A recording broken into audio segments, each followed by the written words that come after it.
ourselves? The trail is about to start. Okay. We are live. Please mute mics. Welcome to the Martin Segal Theater Center here at the Graduate Center and to Prelude 21, Start Making Sense. It is our annual theater and performance festival celebrating the work of New York theater artists and ensembles. And it's hard enough in normal times to create work for the stage and for spaces inside and outside, but in the time of Corona, we all are faced with exceptional challenges. And we are here to celebrate again the extraordinary achievements that come out of the New York theater community. It is time, I think, and we feel, to start making sense, to ask questions. Why are we making theater? But also, how are we producing it?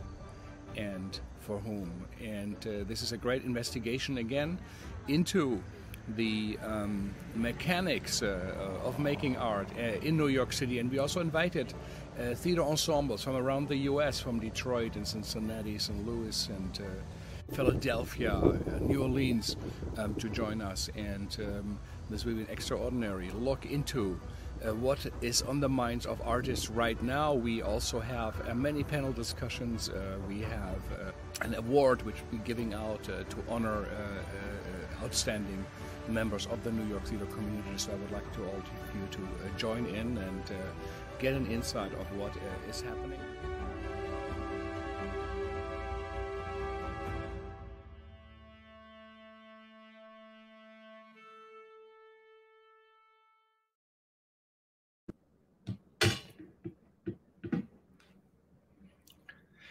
Welcome, everybody, here to Segal Talk, and welcome to the very, very, very beginning of Prelude. I'm terribly nervous. It's a big deal for us that we were able to get it done. Many thanks to Andy and Tanvi. Without them, really, we wouldn't have been possible to do it, but also our 13 curators and all the artists that participated.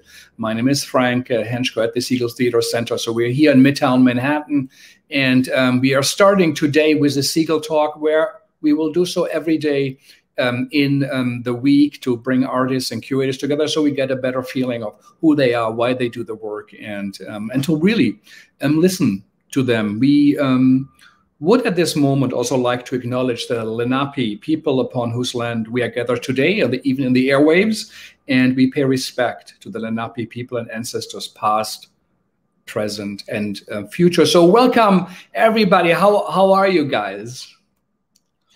Fantastic. Happy Monday, everyone. Well, here we go. It's the very beginning. Maybe I'll just go clockwise. You say a very short sentence, a little bit of who you are. David. Sure. I'm David Bruin. I'm one of the curators of Prelude this year. I kicked off this chain a little bit, and I selected Daisy to work with as an artist. And I just want to say a quick shout out to Nile Harris, who's one of the other curators in this chain. I just think Nile is one of the most interesting artists working today. Prelude alum, and it's just awesome to connect with everyone here. So thank you. Yeah, Niall couldn't do it. Malcolm. Yeah. About you, what you do. Huh? As a curator, who you are and what you do. Oh, cool. I was a part of the chain because of Nile Harris also. He picked me as a curator, and I picked Arien as an artist. Fantastic. And Daisy. Hi, everyone. I really like this room. By the way, I'm happy to see you all, happy to be here. I'm Daisy Press. I am a musician based here in New York City.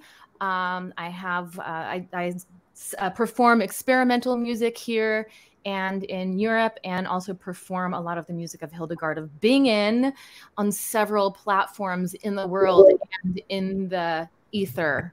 So more on that later. Happy to see you all. Fantastic. Thank you. Arien. Hi, everyone. My name is Arien Wilkerson. I am the artistic director and founder of Tamal Astro, which is a performance art and installation company. We make experimental, radical, punk, sexy, queer, hybrid, weed loving, like fucking fantasizational work And I'm super excited to be an artist and curator. It's my first Prelude ever, and I curated the lovely and incomparable, even if I'm saying that wrong, they're amazing, Damani Pompey. Fantastic. And Damani. Hey y'all, my name is Damani. I'm from Brooklyn, New York. I'm an interdisciplinary artist, movement foundation, movement focus, movement as survival, and also creating like really visually aesthetic and important work for self and for others. And that's just where I'm at right now. So. Fantastic. Thank you. Thank you. Maybe say also a little bit about you. Maybe you start off, and after your introduction, tell a little bit about your work, why you chose this, and why you think it's important. We, of course, feel that, but also to hear from you a little bit about your work. Oh, I didn't know I was going to start off, but my name is Ang, and I'm a dancer. I just do a lot of things, but I always think of them as dance. Yeah, I don't know what I'm making really. For this thing, now reach out to me, and we just talk a bunch of times, and I got inspired, and I was like, let's go to Statue of Liberty, and that's what we went, and we just bowed to her for hours on end, and there's some people there filming it, and yeah, that's pretty much it. I have no idea what I'm doing these days. I'm glad I did something. How are they feeling in this time? How is it? How does it feel in this moment to create work? It feels difficult for sure. I think the pandemic's also catching up on me. I've been sick this past like few months. Yeah, so that's why my room is pretty messy, as you can see. You know, 18 months later, of course, your body has to react.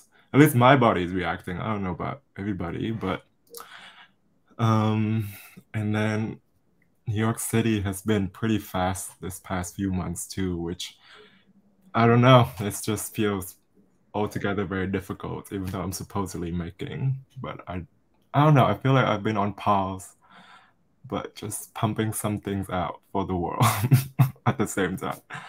Yeah. Thank you. Daisy, tell us a little bit about you. How are you doing, and a bit about the Hildegard von Bingen, which we of course know in Germany, and but she's not so well known in Brooklyn. Exactly. I just want to comment on what Anne just shared about. It's so important to be honest about the twists and turns and the ups and downs of this time, and how it just is hard. How it's just hard, and then there's a new level of hard that happens, and another level of hard that happens, and so I think it's just so good to hear that I'm not the only person who's been going through that. It's not just me. So thank you. Anyway, yeah. So Hildy, as I call her, she's my buddy, Hildegard von Bingen.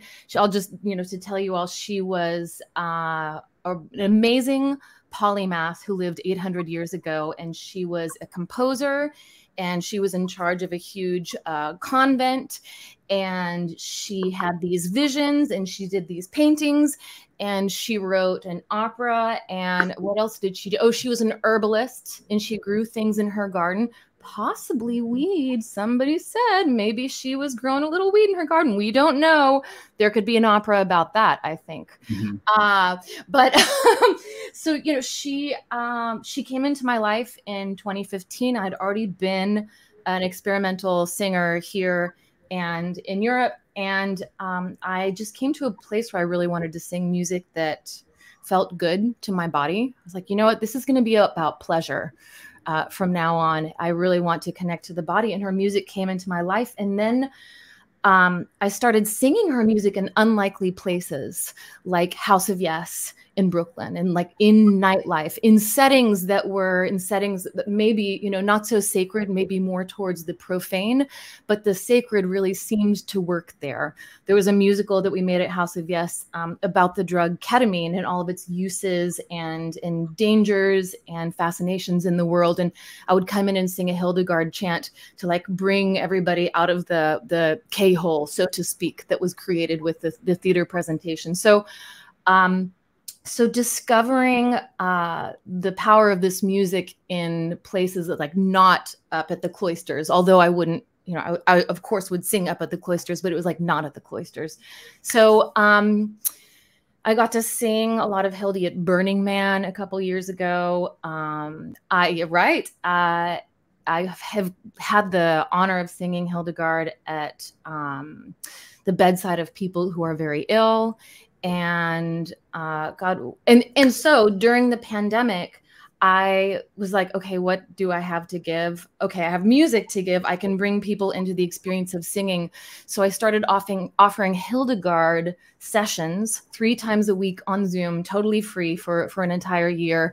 And that became something known as voice cult, where Hildegard's not necessarily the main deity. One's own voice is the main deity, but bringing people through these chants in a digestible way, and getting people to sing this music, even if they had no musical experience. Like, okay, yeah, we're going to learn this Latin. We're going to sing through these chants over and over and over and over. So it's Voice Cult is still online. It's been an honor to connect with so many people in different ways with Hildy's music. And I was just in Italy and I got to sing Hildy in a monastery. That's a more kind of normal way to sing her music. So that was a beautiful trip.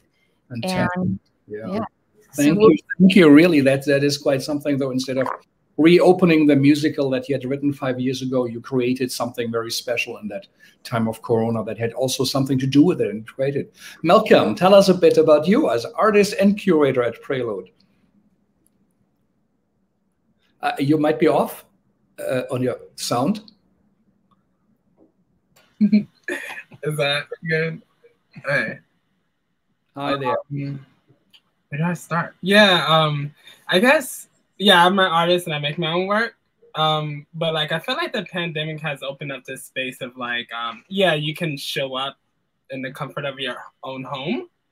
But also I remember during like the beginning of the pandemic of being like in this flight mode, and I guess like you putting that energy into other things, like I guess like making clothes and yeah, just other practices that was kind of like sustaining me.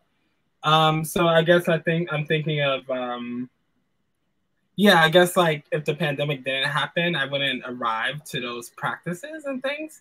So I'm really grateful for that. But yeah, I guess I curated Arien because I guess like how he uses like queerness, especially like Black queerness, and I hope I'm not like assuming, but I think of like queerness as a place of like possibility and how it like pushes against this normative. So like the collages of just queerness and Black queerness and reclaiming space.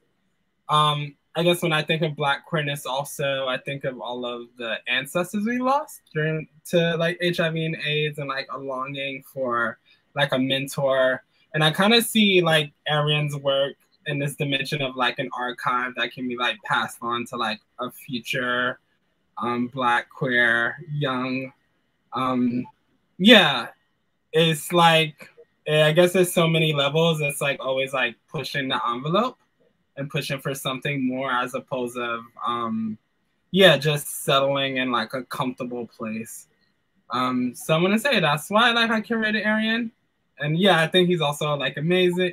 They is also amazing and beautiful. And I'm glad that they curated Damani. And yeah, An's here, amazing. Yeah. What is it, people? Good. Arien, you want to, they want to. Sure, yeah. I mean, I'm just gonna like put it all out there. So like Malcolm, Damani, and I have known each other since we were like 15, you know? So we were like 15, like, you know, so we've like, you know, and we met at this really problematic summer camp. And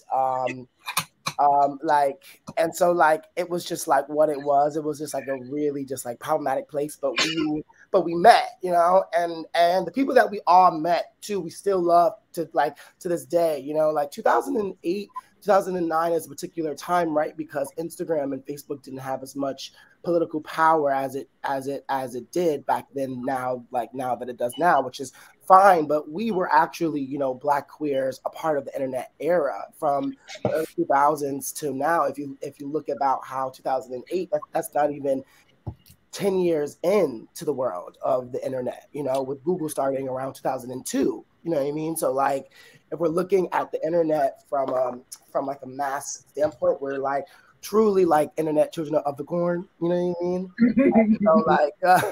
And so like, yeah, I had a big respect for Malcolm, and I had a big respect for Damani, because at both spectrums there's super beautiful technique that comes from Damani, and then really experimental, defined, clean, like airy, beautiful shit from Malcolm, you know what I mean? And then Damani comes and then hits harder with just like eleganza and like things that are just really elegant. I just can't describe Damani's work without saying that it's like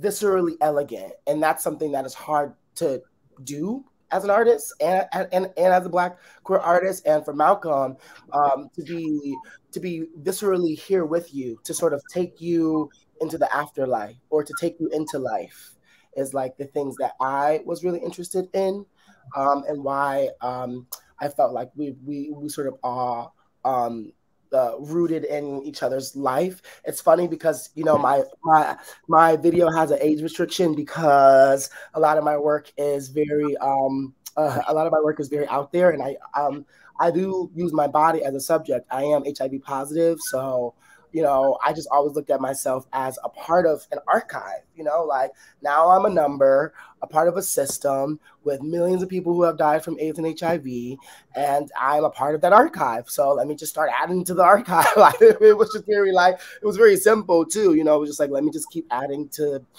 you know, who are Black young artists at the age of 30 who have HIV and still suck dick and still feel proud enough to put their ass in a thong on and like, you know, and to parade, you know. And so, yeah, I think my work is interesting because I always battled with the line of technique versus postmodernism, you know what I mean? Just to be, just keep it real, like just the idea of like form versus the ability to maintain form, you know what I mean? So like, it's all those things that are wrapped up in one, and a lot of my work also influences sculpture. And throughout COVID, it was different for me because I was in Philadelphia. I fell in love with this guy. We were protesting, we were looting, robbing grocery stores, all, you know, like the whole 9 yards, you know what I mean? Like throwing shit at City Hall, throwing shit at police. The film that I made was called The Cis Uprising, that was funded by University of Pennsylvania, and it was about queer and intergenerational legacies of fight, you know, and just looking at it from that perspective. It is still online. Unfortunately, fortunately, me and that man broke up. So it's always living. It's all tea, all shade, always, you know. So yeah, that's passive. I'm passing. I'm talking too much. Yeah. But, yeah. Thank you, David. Maybe we come to you after this. Damani, maybe you can react. You know, I feel really safe here, and I'm so appreciative and honored to like share my work. I mean, you know, I made this thing, like I kind of killed two birds with one stone. Like I've been putting off this project for some time because I was just like unsure about it, and I was like, no, actually, I'm just gonna go in and do it. And I have the vision, I have some resources, and I'm just gonna do it. And I'm very happy with how it came out. And I'm very proud of myself. And this is the first time I can like say that out loud. And this has been just like a really rough time for me, and I'm coming out of it. And I'm just like so thankful that people still will continue to see me for me. I quit my job that I've been working at for 8 years, who I've grown through with, and now I've outgrown, and it's, you know, all love, but like, you know, like to just keep moving forward for the greater good. And also understanding that like us sitting here is like still such a privilege, and like being responsible about that in the art we make, you know, like, and like how we connect with everybody we encounter, you know, just to like be good to people. Like it like costs $0.99. No, I mean, oh, sorry, $0 completely. Be good to other people, you know. And if the conversation gets thick or weird, like, let's take it there. Let's make art about it, you know. But don't run away from it. And like, and also like, if you're not prepared for it, that it's not no one's issue but yours. Like, and that's it, you know. So yeah, I'm so grateful. I'm happy to meet y'all all digitally, and I'm in a very vulnerable space right now. But I feel more empowered than I ever have in my life, and more supported and more loved. And it's very, very clear the pandemic has like really gifted us what we need versus what we want. And that is so important. And that's what I'll say about that. Movement is important. Be careful how you move. People are looking at you, you know? That's it. Yeah. Yeah. Thank you. Thank you, Damani. David, you've been a Prelude curator. I think the last time you also did it in person live at the Graduate Center at CUNY, and where we could people bring in. Still, it's close to the outside public. We couldn't do it. We did it again the second year. Last year also you curated it. Well, how do you see, how do you feel? Tell us about your choice, but also a bit, where do you see the theater performance at the moment? Well, first, it's just really great to share space with everybody. And I feel like I'm a little bit interrupting the flow here, but I'll say a little bit to tie it back into what people are saying. I mean, the live in-person experience is awesome. I mean, it's great to be there in the room. And I'm really, you know, I hope all of us meet someday, but even then it's great to connect with everyone in a certain kind of way. I guess I have two things that people have talked about. I mean, on the one hand, Malcolm invoked this idea of a tradition, and I'm really invested in that. I mean, during the pandemic, I finished my dissertation partially because I lost all my other jobs. And so I needed to like get this professional credential. And I think a lot about the history of Black art in the United States, and Amiri Baraka and Arien Kennedy are incredibly important figures. And I really see, you know, that's my birthday twin. Sorry. What'd you say? That's my birthday twin. We have the same birthday. Really? Me and Amiri Baraka. And I mean, I feel like I'm still catching up, you know, to where he's been. And you know, Fred Moten has been a huge help in that regard, not personally, just through the writing and stuff like that. So I'm really interested in these traditions. I'm really interested in how that tradition continues. You know, when I was in graduate school as an MFA student, the story of the avant-garde was very European and very white, and you just cannot think about the avant-garde worldwide without Blackness. I mean, the avant-garde for me really begins with the spirituals that the enslaved Black people in the United States began. I mean, it was a creation that broke down the barrier between artist and audience. It was a response to the most horrific labor conditions you can possibly imagine. It was a mixture of high and low. I mean, that is it. That is I feel like everything I do is a derivative of that thing that they created. And the other thing that really interests me about that, and so for me, that's more important than Wagner, more important than the Ensembles. I mean, now we're getting into all kinds of academic stuff, but seeing that story and that sweep is just absolutely critically important to me. And it tracks all the way to the present and into the future, where people like the artists gathered here are moving it far, far afield of where I can see. But the other thing I'd say on that note is, you know, I'm interested in practices that are not just about an autonomous work of art, that are about using the work as a way to heal or share, as opposed to extract and collect value. You know, I mean, and so Hildegard von Bingen is that for me, and this tradition that Baraka emanates from and returns to, and Arien Kennedy and Reza Abdo and you know, Marlon Riggs. I mean, if we're going in other directions, and Trajal Harrell and et cetera, et cetera. So I've been really excited because I feel like in the last 2 years, I've seen more and more work that's not content to just be a work of art, and people who are more and more committed to not just being an artist. And whether in fact it is okay, so I'll say something just really basic, really quick. Is whatever. I mean, right now I work in the nonprofit industrial complex, right? That's how I make a living, because I have to make the living. I think most people do, some people don't. Good for them. But like, you know, and in that job, I'm doing a little bit of reform every day just to keep the thing from fucking falling apart, right? I'm trying to pay people fairly, and I'm doing an okay job. And but ultimately, there's a horizon in which we need to make an exodus from this thing. We got to get out of the nonprofit industrial complex.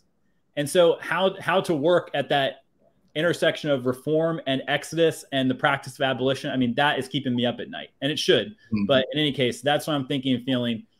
I hope I didn't steal too much of the really great energy in the room. No, I think, you know, Prelude is at least a forum. We try to really listen to new ideas, and hopefully also it's a little platform. We put you up very at the beginning, you know, but anything you want to add or say to it? Oh, I've said too much. I'm just grateful that what. No, on, not David. Oh, yeah. I thought you were talking to me. Sorry, I'll mute. Yeah, sorry. No, I'm just absorbing. But I guess this time has really made me question the United States, why I'm here, why I went to this place in the first place. I grew up in Vietnam for like 17 years, and I left home, and I don't know, thinking about war stuff and how it still percolates in my life. Yeah, the pandemic does allow that to happen for me, and I don't want to extract it yet. I don't want to exploit that work for art yet. So it's just trying to keep them separate for now. Sorry, I'm going all over the place. No, that's good. And you said your body was really, in a way, as a dancer or movement, if your body was profoundly affected by. Yes. I don't know. I have thyroid issues. My mom also has thyroid issues. So there's been like that sort of maternal connection that I, return to through many ways. It's like my body is forced to return to it. So. I have a question for An, because I love you, and I just want to ask you the question that you asked someone that I feel like will always resonate with me. Do you believe that that abstraction belongs to white people? And you know, and you know, as a person who lives in a canonization of like shit like Kung Fu Kenny and Nicki Minaj, Chung Lee, and you know, like, and you know, Wu-Tang Clan ain't nothing to fuck with. Like, you know what I mean? Like, what do you think about like Asianness and Blackness as a marriage of abstraction? That's a heavy question. I don't know. I mean, definitely, I don't think abstraction belongs to white people, but I think they invent a certain kind of abstraction and then monopolize on it for sure. That sort of neutrality, pureness, formalism, and I feel like war is a pretty abstract thing, don't you think? Like trauma, things that you inherit. I think I make abstract work, and I look up to. Although, I'm definitely in the canon of that white abstraction, so I don't know. Can't divorce from that per se. No, but I guess I'm trying to. I guess I'm trying to like. I'm trying to squeeze out like, well, like, what do you think about that in the relationships of Asian and Blackness? You know, like, I mean, I've dated I was in love with a Cambodian person, and you know, and we would talk about that all the time because I would always feel like, why am I not seen? You know, like, you know what I mean? Like, why am I not seen? But also, our cultures have been, you know, complexly intertwined since the 70s, since fucking Blaxploitation films, since that mixture of like, you know, since that mixture of what sort of that canon that unfortunately Kung Fu films did, to then how that reached over to shit like Jet Li and Aaliyah, you know, to how that like, you know, like I remember studying with oh my god, his last name is Bennett, but he was like one of the founders of the House of Ninja. So he was like friend with Willie Ninja, and he was talking about how Willie Ninja just watched a lot of Kung Fu movies and created these vocabularies that are abstracted from this like white exotic gaze into Asianness. And he created something out of it. And I hope, you know, Chun-Li could do that. I hope like I hope things. I believe in getting things wrong. I don't believe in getting culture right. I don't believe in authenticity. Although white people get it too wrong, I think. Yeah, right. Yeah, right. Yeah. And I think that it's so visceral too. Yeah, and it's like very exploitative, and it's very like the getting wrong comes also with like exploitation, comes with primitivity, like all those things. Like they think of you as inferior. I think I'm dealing with that inferiority very viscerally these days. Whereas I feel like in those exchange between Asianness and Blackness, there's something. Of course, the power is not flat, but I think there's more capaciousness and generosity. Yeah, and you can get things wrong. I don't know. I think that's what you... A question to you all. I mean, I heard it was about healing. David talked about a kind of a change that we'll have to catch up to things that already happen. I think you all said the personal, the private space, and the common space. Do you all feel that this is a time? Is that a time of change at the moment? Do you feel your work you're showing is there something different? I do, and I don't. Like what I wanted to say to Anne, the last thing was I filmed my piece inside of the Asian Arts Initiative here in Philadelphia. It's a building that's owned by Anne Ishii. If you ever come to Philly, I will introduce you to her. She's dope as fuck, and she runs the Asian Arts Initiative in Philly, and it's like a mini black box and a beautiful gallery, and they do stuff for the community, and it's right like in like Chinatown, but like a little bit out of it, so that you can just sort of be in that world. And she's dope, and she's really like thinking, like we just always have these conversations about Asianness and Blackness. You know, she's from LA originally, so that, you know, it's a different, like that's always a different thing. But yeah, and to just answer it, yeah, like yes and no. Like I think because, you know, like because like the universe is so fucked up and vast, I don't know. I don't know if like change is like happening, because for me financially, I need to fucking feel it. Like I need like reparations. I need fucking more fucking money. Like I just need some money. You know what I mean? I'm like, like I guess the only way I'm gonna ever feel it is when I can take my mama and my papa somewhere and fucking put them up and like let them feel like they can fucking die gracefully. You know what I mean? Like, you know, like those are the things that to me really compact change. Right now, it's still the fight. You know, it was just a fucking brutal ass battle, you know, and I don't think it's over yet per se. I don't think the change will happen until we start actually really seeing that financially, institutionally, like until it's really in our pockets and it's in our houses and we're all wearing gold, you know, like, you know what I mean? So it's more like that for me. Yes. Yeah. What do you all think? I mean, you just jump in. Well, I'm gonna piggyback off of that because, you know, growing up was really rough for me, understanding identity, like as a first generation American person, and being labeled African American and Black, and it was just new to me, and also like the sensation of it all. I really truly had to like learn who I was. I think I just discovered who I truly am like 2 years like ago, or like right this second. Like it's just, it's so important, like, you know. And then going to institutions to study dance and not really be told how to survive with it, but like giving you all this old information that like really doesn't pertain to me. Having a professor literally say out his mouth, like, oh, I can tell by your feet that you had slaves for ancestors, and that didn't flinch. Like, really? Institution that I'm paying for, like just like things like that. And then really wanted to get out and really wanted to share myself and share all my emotions, when in fact, like nobody cares about me. Like at the end of the day, and like I don't have ownership of my own temple as a mover. And so like the pandemic just really helped me realize that there's more, you know, there's always more work to be done, but like specifically how stale everything is. Like nothing is based off innovation, and innovation is kind of like harvested and saved for certain spaces that aren't Black.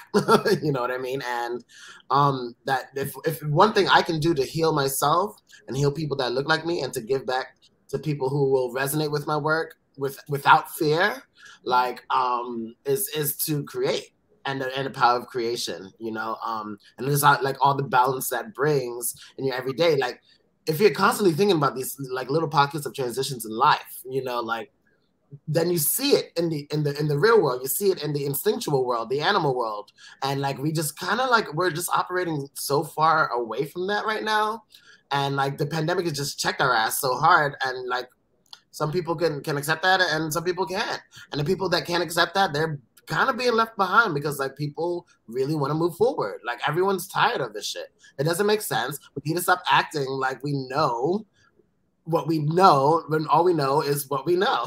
You know what I mean? Like we don't know, we only know things we can prove, but like there's so much more to be known, and we don't even have the capacity to think that large yet. So that's where I'm at, you know, healing to be open as a channel, as a vessel to like be open to new information. And we seem to like build information as opposed to just like really realize that it's on us and in us and through us.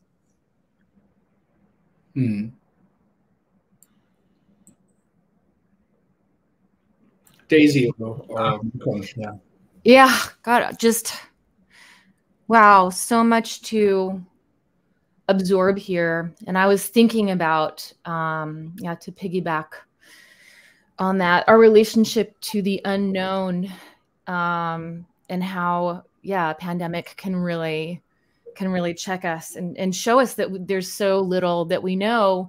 And when we become dogmatic and certain about things, that turns really fucking evil really fast, you know, turns real bad real fast. And since I am, you know, then coming from this tradition then of like mystics, white mystics in this this very Catholic tradition, you know, and thinking about their relationship to the unknown and why is this relevant today. And, you know, I think Hildy was, she was very humble about what was coming through her. And she knew that it could be interpreted in a lot of different ways. And thinking about also Gregory of Nyssa, who is another mystic, somewhat in her tradition. And he talked about meeting God in this cloud of unknowing. So like literally you can't see anything. You're inside of this cloud. It's like, it's blinding white or blinding gray, whatever it is. And if there is to be change and positive change from this time, I think it will be through, and hopefully it is, and I see it in many artists, like through this very humble relationship with the unknown and willing to transform oneself through that, willing to let go of many, many, many certainties, and to do that in a space of love, which I think is what a lot of the mystics said anyway. So thank you all so much for like how fantastic this convo is. Thank you.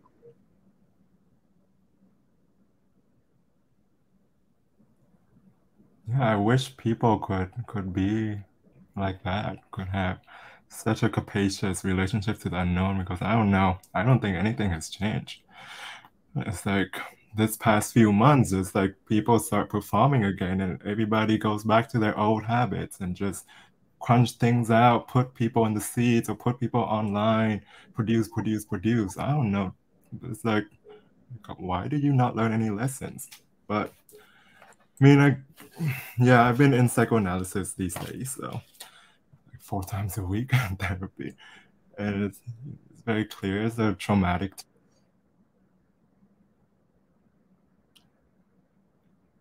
Yeah, we just lost you, in case you can hear us. Can you guys hear him? No. No. Wait, hold on. I'm coming back. Yes. My bad. But yes, I was talking through traumatic repetition. So I'm actually more interested in how we don't change than being obsessed with changing, because I don't think change happens that often.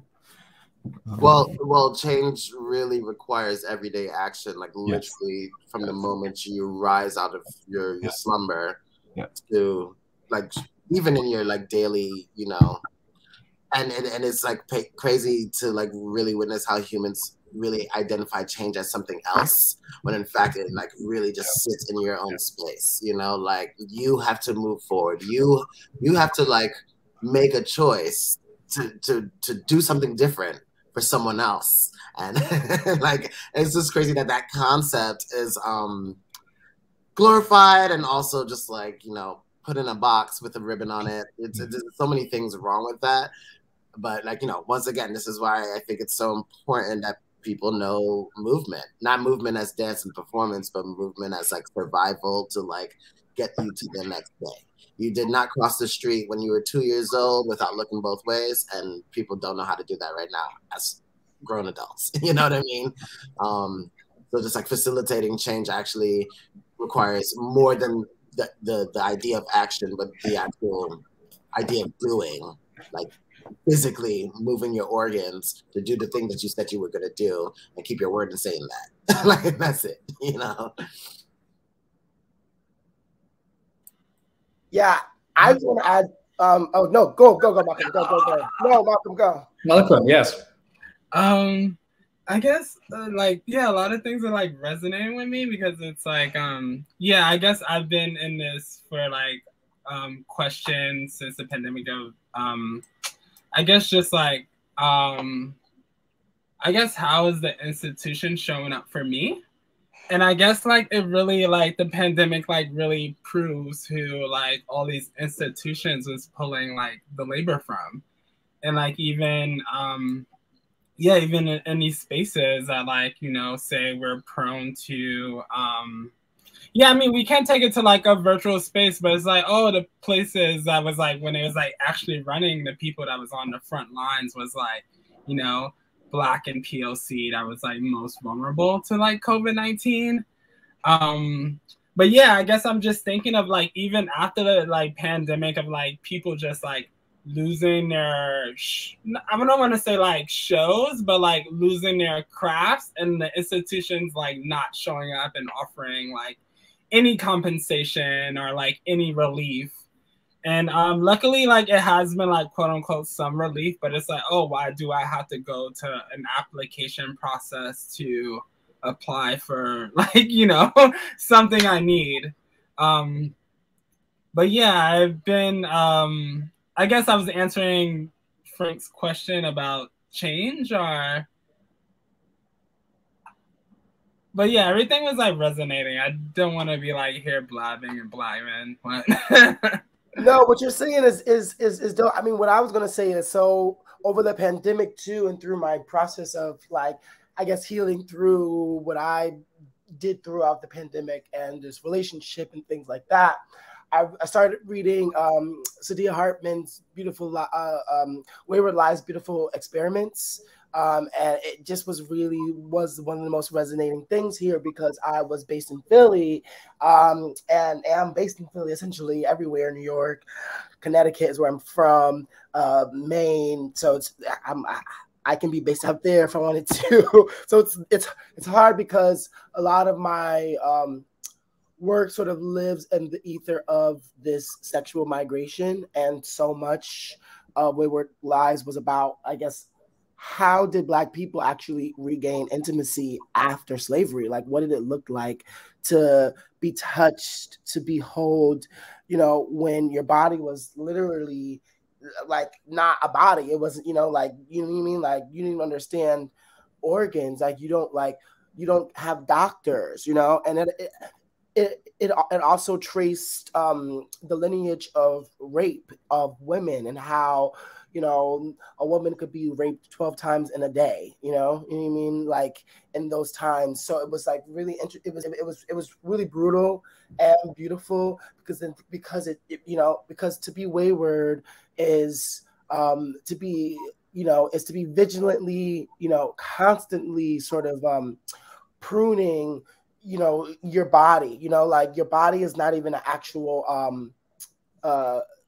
organ, like like vessel. It's like it's like we've sort of just now got to understanding what maybe being a vessel for something could be like, because all of that shit was a simulation for like what we're like, compacting ourselves into right now.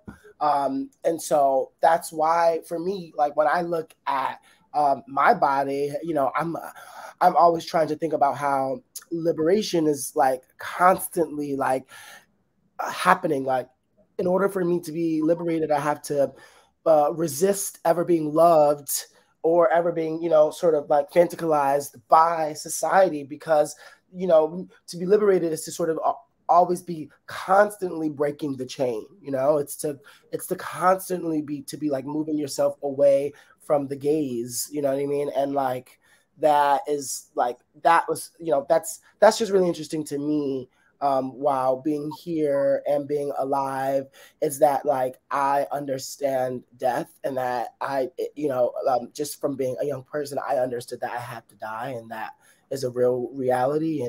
And so because of intergenerational legacies, and I make a lot of art with people who are in their 60s or in their 70s, I just look at it very differently too, as well, and just think about that relationship of cultural competency, connectivity, but also from a sexual lens, which, that's just my frame. David. I don't know how much I have to add. I mean, I think what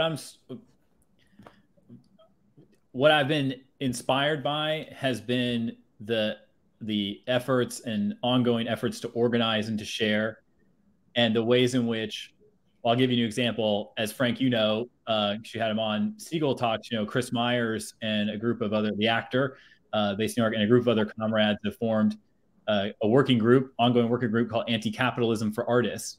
And I think that's just incredible that people are not, siloing race, gender, sexuality, class, but the level of critique and analysis and organizing around shared structures that are slowly killing people has been just night and day in a lot of ways, at least in a certain kind of public sphere.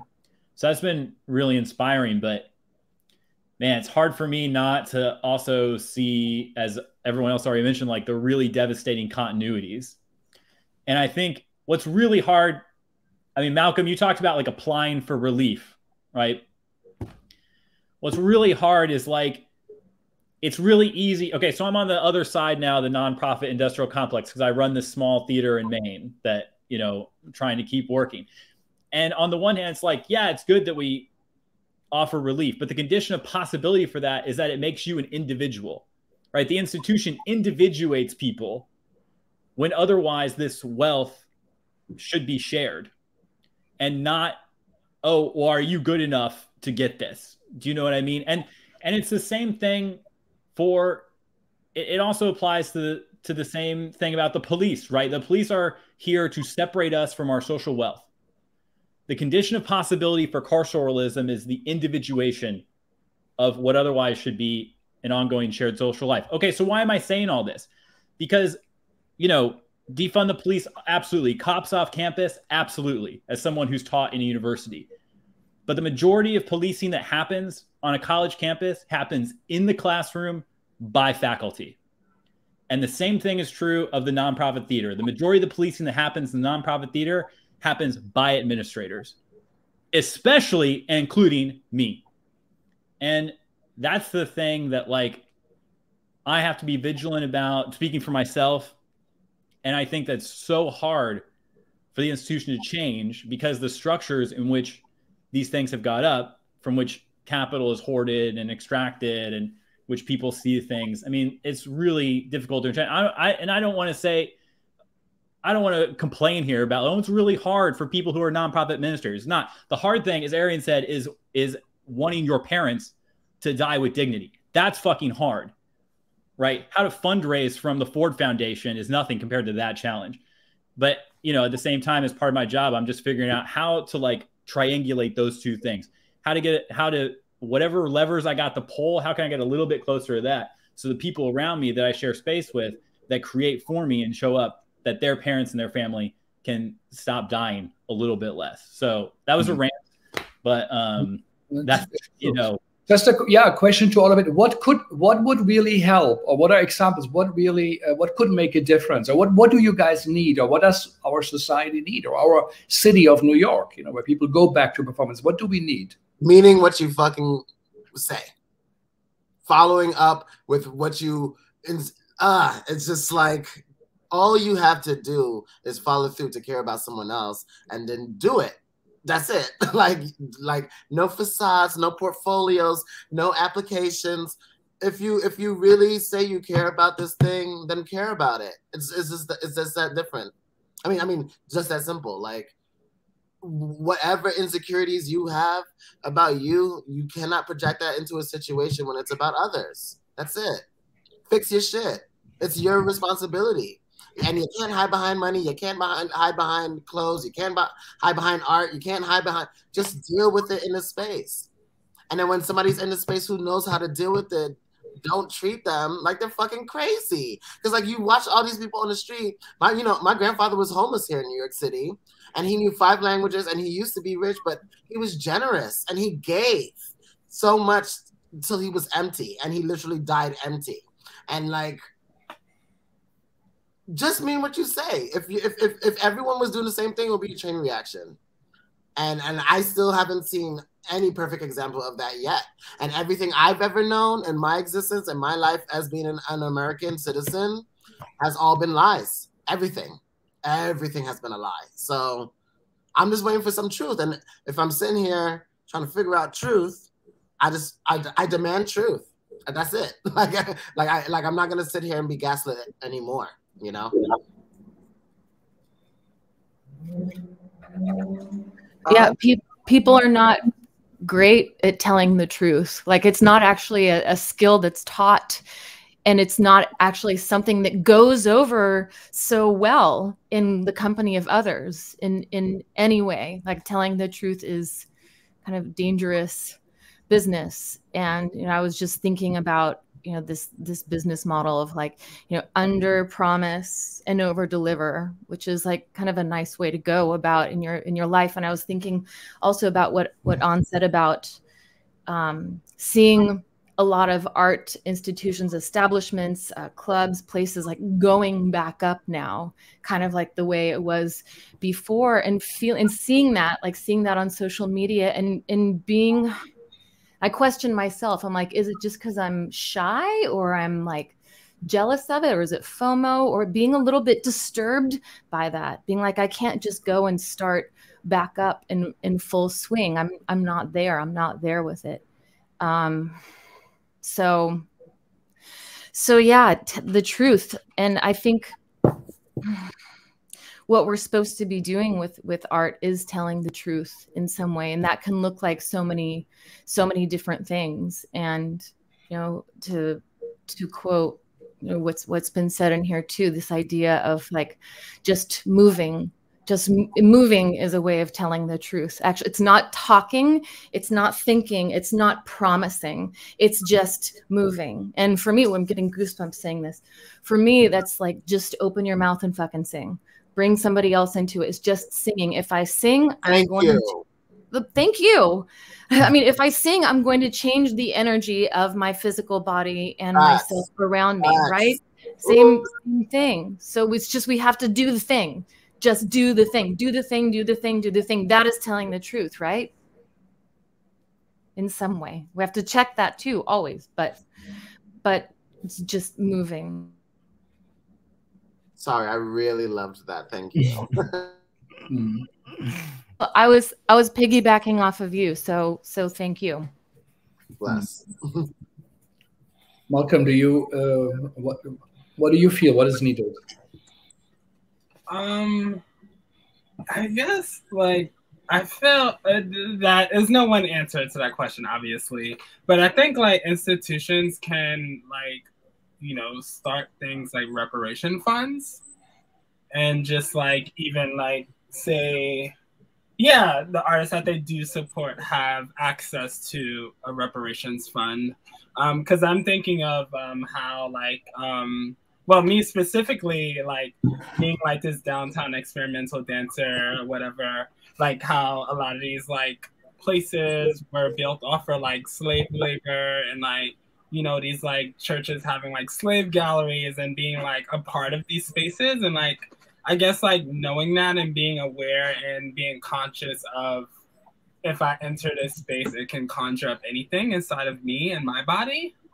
I think Damani was also resonating with me because I'm also from New York, and it's like, yeah, just being in New York and always being in a space of I have to produce something, I have to be doing, I have to be this machine. But the radical act being like, oh, giving myself permission to rest, or even thinking of like, yeah, I don't have this like access to capital that I can possibly be homeless like any given moment and like, you know, die with nothing to my name. So yeah, I'm thinking of all these things, but I feel like I mean, yeah, there's no one answer, but I feel like, yeah, if you are in a space to give resources of considering like, you know, what does a reparation fund look like, especially for Black artists? And if it's like, you know, if you produce a show and, you know, yeah, I don't know, it's not tricky, but I guess like one step forward is in a better direction than yeah, this constant cycle of like white supremacy and patriarchy just like killing us. Yeah, I'm like, in thinking about reparation, I'm like, I've been thinking a lot about how really amazed that this one word that we grew up in Vietnam, and not just the word, like the spirit of sacrifice. Like that's how we won the war, you know, like we sacrifice. Whereas here, people give out of like philanthropic generosity. That's their relationship to the other. Like, here's something, take it. Like, there's no sense of cultural sacrifice. And not just the US, I really think the West with this individuation. And it's just so brutal. And I know I wish my work could somehow access these rich people and like give them a sacrificial ritual and like make them give up something. But I don't know how to do that. Otherwise, these people are just gonna hoard. Just hoard. And they give when they want, and they give out a fraction of what they have. Yeah, I feel the same. I feel like what we need is access, resources, sustainability, foundation, access, the ability to have shelter, transportation, food, water, sleep, toilet paper, you know, resources. All the rich white people that you know that fund the JFK Center and Asalakalika and all of the things that they be funding all around the world. Resources, you know what I mean? You know, sustainability, the ability to let my parents die with dignity, and that my aunties and my uncles and the grandchildren and the nieces and nephews after me can have a life better than me. Sustainability. Foundation, the ability to build, but not just to build institutionally, but financially, spiritually, leisurely, to have rest as a root of foundation, to have love as a root of foundation, you know. But we'll see. That's like, you know, and then and then as an artist, you know, we'll just take it, you know, we'll just take it to the next level. You know what I mean? I think as artists, we just are meant to take shit to the direct source of the human that needs to feel it. You know, it's like, oh, you don't really understand this really brutalized, you know, idea. Like, you don't understand the poetics of health. You know what I mean? Like, so it's like, I gotta bring you directly to it, you know? And that's the beauty, I guess, of that. And I just also want to say thank y'all too, because this festival has, you know, its little history. I know Marina has also been a part of this festival. Abramovich, yeah. Yeah, you know, so it's like, it's interesting that we are like connected in this narrow lineage of people like Marina, you know what I mean? And now we're here, you know, doing something that isn't about going beyond it. It's just about the trend. It's about the how it transcended, you know what I mean, itself to, you know, to where it is, to me personally. Yeah. Malcolm, I think you had your hand up, if I saw that right.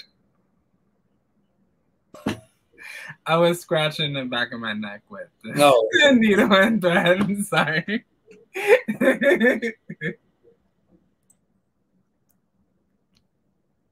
Yeah. Okay. So then my question. I'll say something. Go say. Go. No, Malcolm, come on. It's your turn. Go, Malcolm. Go. No, I'll come back around. Go. No. No. So then I guess I have a question for you, Martin. Like, how do you want to see the world change drastically, but also someone like, I guess I'm speaking from an intergenerational standpoint, like how do you feel about witnessing a lot of the world change time and time again, and the brutalisticness of it, but also like, did you even really see it? When did you see it? When did you decide to see it, if you saw it? You know what I mean?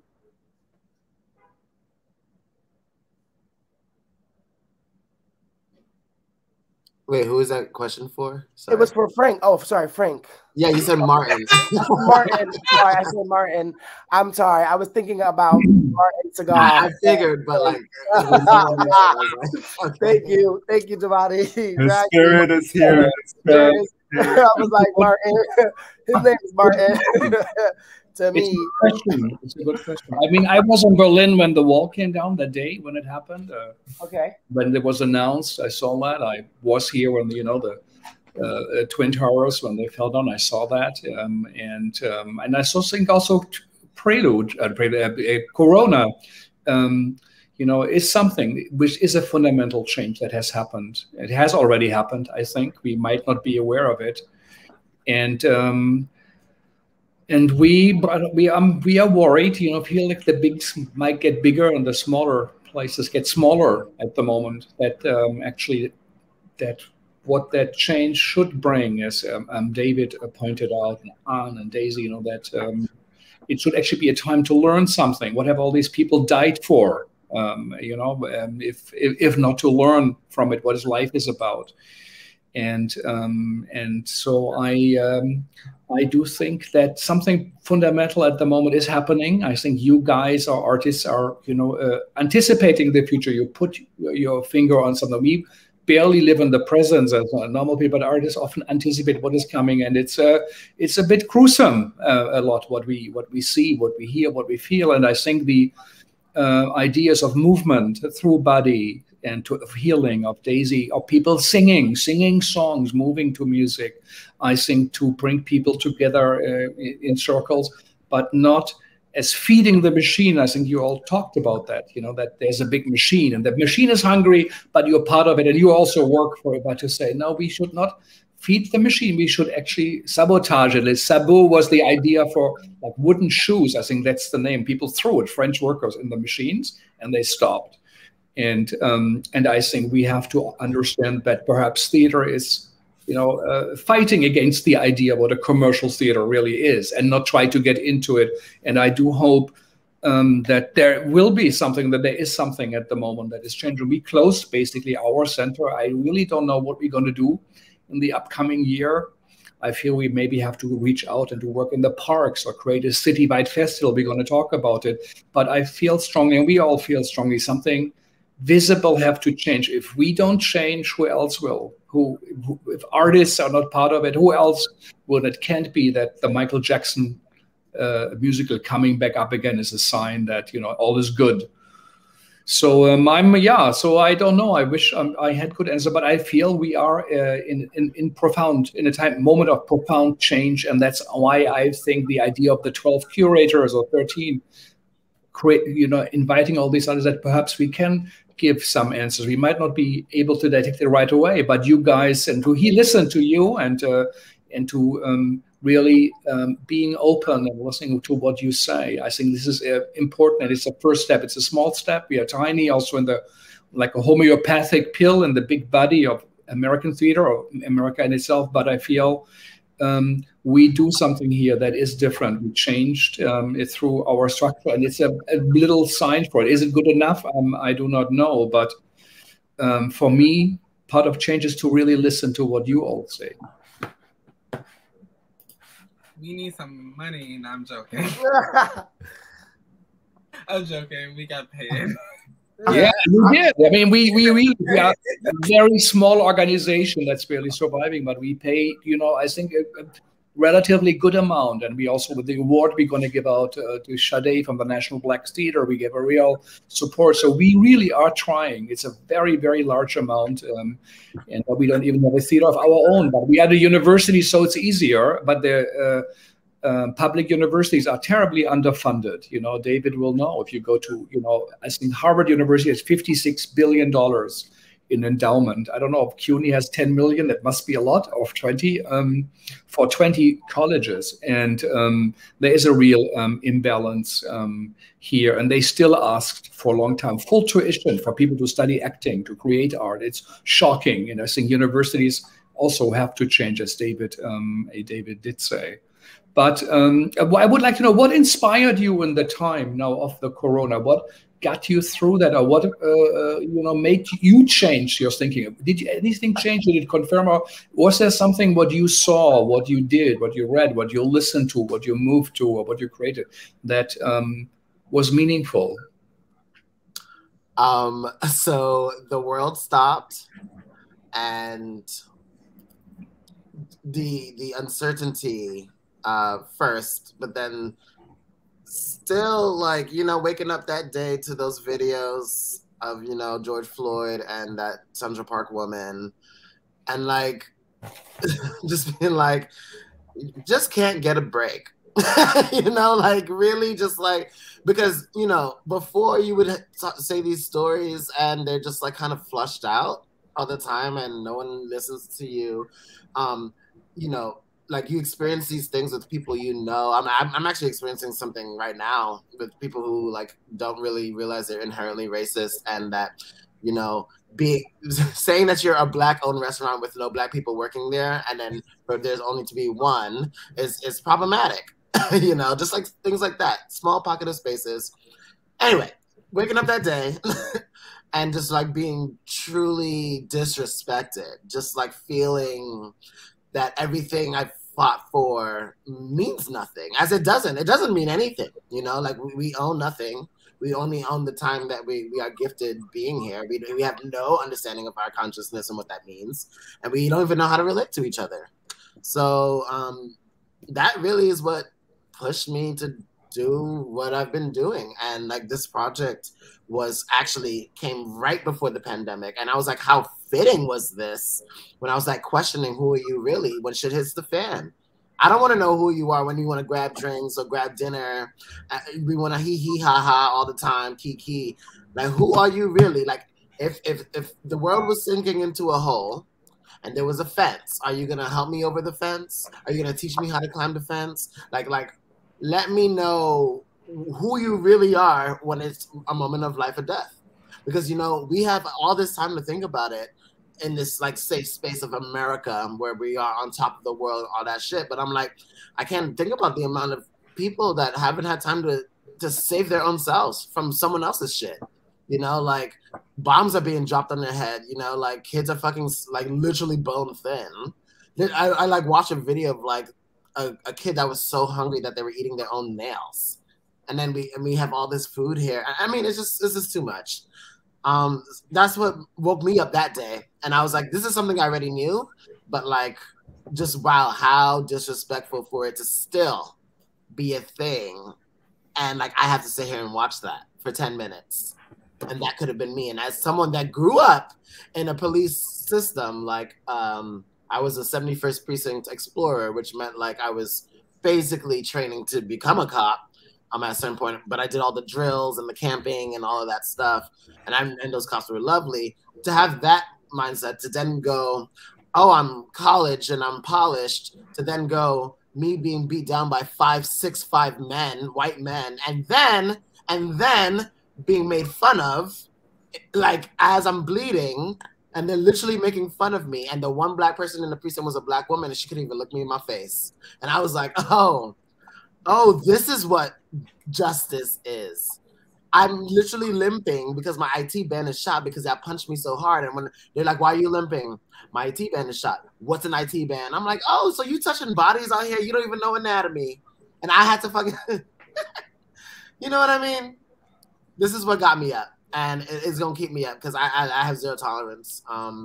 It's irresponsible. I don't care what you look like or who you are, you know, like there is motion for humanity to do better. Just do better. Just be better. Just be more curious. Seek more inquisition. Like have more conversations. You know, like if you're scared of it, admit that you're scared of it. Like, I don't know what's so hard about that. And if it's the emotion and the sensation, then you need to move your body. You need to sing a song. You need to write something down. I don't know what to tell you. You know? Yeah. And also when you see Second Skin Imposter, you're going to feel that shift because it's beautiful. And not just that, it's beautiful. It's like, it's weird when you have an artist who feels so interconnected to very radicalistic shit, but then can transform it into a wave that's like completely refined and distilled and direct, and just the modalities within the movement and the ways in which the dancers are like in the frame and the ways in which they shape the frame and the body and the way that Damani literally choreographs these fucking human beings that are just like elegant, you know, strings of time into these very like neutralistic toned like weird shape people, you know, like to avoid you attaching any other personality besides the personality or the mentality that Damani wants you to be within, you know. That's just hard and that's just beautiful. And that's why I'm like, when you watch it, Second Skin Imposter, at the Prelude NYC, you're going to see that shit is dope. Like, it's incredible. And the angles and the camera, it's rich as fuck. It's cinematic as fuck. It's luxurious. It's sun, you know what I mean? And I have to just imply, like, it looks that way, but I'm really good at making something from nothing. That's all I'll say. So yeah, I mean, Malcolm, Malcolm, what were you saying? Something. Hey, you keep on. Thought so. I thought so. Malcolm, what did you say? Or Daisy? Yeah. I can say something. Yeah, I guess while Arien and Damani was talking, I kept on having flashbacks of like Emia, but in a good way.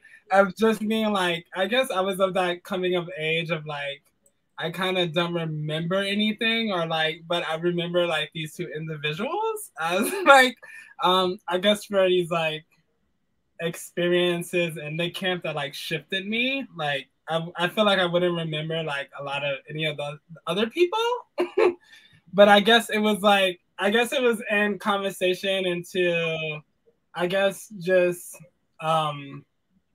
their ability to be present.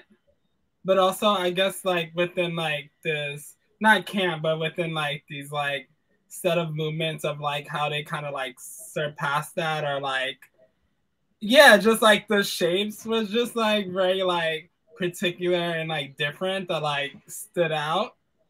I hope I'm making sense, but yeah, but it's complex as many say. But what do you created pieces? I guess just to see it develop into like what it is now. Again, it just has this like, yeah, this futuristic, like, yeah, not in this normal sphere, but yeah, you know, yeah. I love you both. We are a little bit closer to the end of the session, but my question is, you all created work, actually, and people put you out. Curators said what these artists have to say is meaningful. With what you created now, what we see in excerpt, it's a work in progress. Of course, the real piece will come later. But what is your hope? What do you feel? What contribution can or should it make?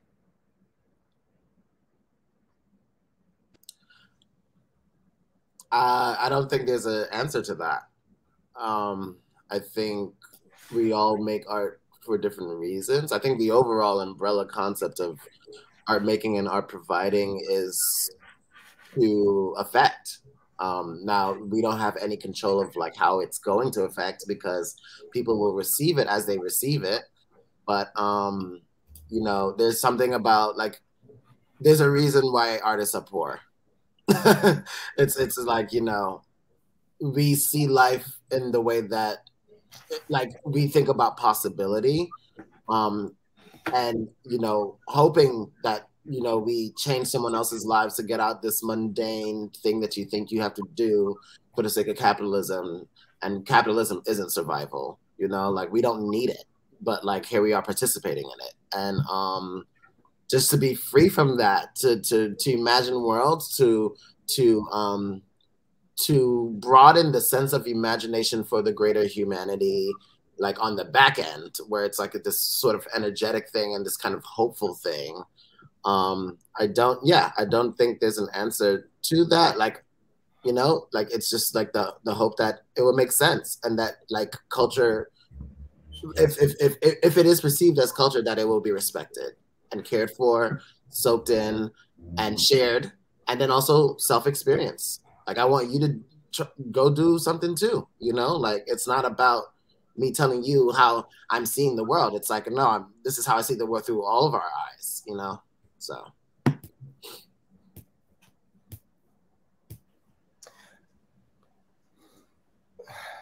On, you want to say something? I mean, I don't know. I just want to bring back some sense of religion, not even like spiritual movements, devotion, which is hard through video, but I think the theater is a little more conducive to that, to be honest, surprisingly. Yeah, as I said, I would love to facilitate a sacrificial ritual, so if you know anybody who's a good fit, let me know. I also wanted to, I didn't want to get too heavy into that conversation, but, you know, I have a specific relationship with Asian culture that I'm so disconnected from, but so connected to, because my grandfather was from Macau. And you know, he died before I could ever even learn about that past. And when I lived in Shanghai for a month and a half, I felt more at home there than I did here in America. And when I came back to America, I was kind of like, wow, that's so crazy that I was conditioned to think that China was dirty. China, just like all these things. And communism and blah, blah, blah. And I was like, I stayed in this whole ass, very, very humble motel. And it was literally next to a slum. And those people walked out with dignity and clarity, like looking better than me in suits, even though it was a slum right there. You know what I mean? And I was just like, oh, like we are about the thing that Daisy said. I forgot, like overproducing, under all of that. And I was like, and like, you know, but I'm like, but I felt so at home there. And like the racism that I don't even know if I could call it racism, because like the racism there is definitely nothing compared to anything I've experienced here. You know what I mean? Like it's Inquisition. They're like, they don't have many Black people. They have questions. They don't know how to ask the questions because, you know, imperialism, communism, blah blah blah, stay in your lane, blah blah blah, whatever. It just makes sense. Whereas here it's like it's actually hate, you know. Anyway, I just wanted to share that with you because it's like something like that's gonna be a life journey for me. Maybe Daisy, we're going to hear you tonight, right? At 7 o'clock. You will be one of the performances. Yeah, each day at 7 o'clock we have one live element. It's online, but it's live. You can actually see, I think, all 13, 14 presentations right away on the web. You can look at it. But Daisy, what's your hope when we click on tonight and we listen to you? What do you imagine for your audience? Well, I'm just really into ecstatic states, and I want to take you with me. I just want you to come. I don't know if you will or not. I don't know. I don't know what will happen, but I mean, I think, ritual, the word ritual has been mentioned, but I think sacred music is really important, not just as somebody who, it's important for sacred music to feel like it belongs to a lot of people, like, or everybody. It's not just like this performative thing.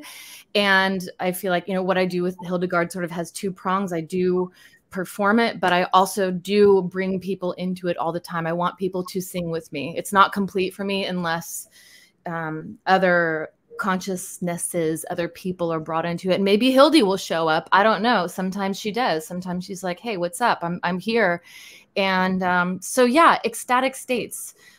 And it was funny. I was thinking about this answer, and then I was like, God, is that frivolous? Is that a frivolous answer? And I was like, no, it's not. There's pleasure in that. There's an element of the unknown in that. There can be, hopefully, humility in that. There are questions about it. There's a transformation or possibly a transformative experience. And that's really, oh my God, that's really saying a lot about tonight. I just want to have a really great conversation with David tonight and sing a little bit. Those are the things that I would like to happen. But overall, that's kind of what this project is about for me. Yeah, and I love how it became like over-generate. It's under-promise and over-deliver. Yeah, in a corporate speak, but yeah, it's like so it's so deep. I think about it all the time. And Damani said, you know, what's really happening? People, you know, under promise, over promise and under deliver, right? Exactly. She said actually the opposite. That's what's happening. We have about 5 more minutes, Malcolm and David, or Arien. Something you still, you know, I mean, you create work. That's why we feel Prelude is a celebration of the art. It's so hard to make art anywhere in the world, but in New York, it is especially, and for you guys especially, with everything what we heard about, you know. So what do you hope? I mean, for me, I know this. I have a live show. I'm about to do plugs because it's like 1:22, so I'm plugging. I just want to say shout out Domson from Mars, shout out Hilton Palmer, shout out Kevin Hernandez Rosa, shout out Nicholas Sarambana, shout out Marisa Williamson, shout out Noah Michael Smith, shout out Hano, who did some music out of Mexico, shout out Klein, who's this really dope sound artist in London, shout out Damani, shout out Malcolm. Come see me perform in Philly in December 17th, 18th, and 19th. The show is called Equators. It'll be at Icebox Project Space. It's about Blackness and climate change and natural disasters. It's been a project that I've been doing since 2018. So yeah, you know, like that's my whole thing. Like I'm like just like come through and just try to see as much radical shit that you can fucking see. And you know, and like I want to come out and see everyone's shit as much as I possibly can. But that's just what I needed to say last minute and just to plug it. And everyone, shout out, you know, Prelude Festival and watch Quinquennial because it's dope. It's fucking weird as fuck. You know what I mean? Quinquennial is that shit. So yeah, cool.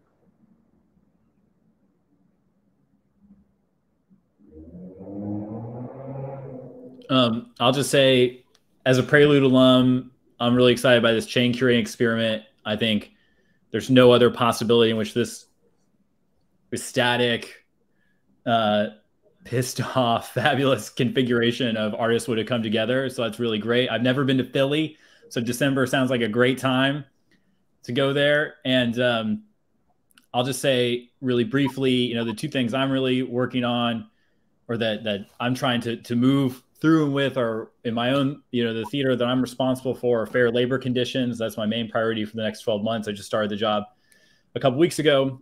So finding every lever I can pull to get more money into the hands of artists, and to have those artists bring their work and share their work with people who want to show up for each other the most. That's the most urgent thing in the register of reform that I'm working on.